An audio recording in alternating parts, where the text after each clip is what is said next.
அச்சங்கோவில் அரசன் என்போம்,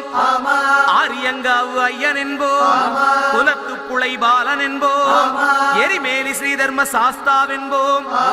சொரிமுத்து ஐயனார் அப்பன் என்போம், ஜோதிச ரூபன் என்போம்,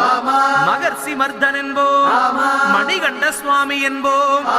சுகுண விலாசன் என்போம், சுந்தர ரூபன் என்போம், ஜாதி மத பேதமில்லா கடவுளாம், சத்திய வடிவான தெய்வமாம், ஆபத்தில் காப்பவனாம், அன்னதான பிரபுவாம், உலகத்தின் முப்பற்ற தெய்வமாம், சோதனைகள் செய்வானாம், ஆனா கைவிட மாட்டானாம். அப்படிப்பட்ட சாமி ரொம்ப சிறுசையா, ஆனா சக்தி ரொம்ப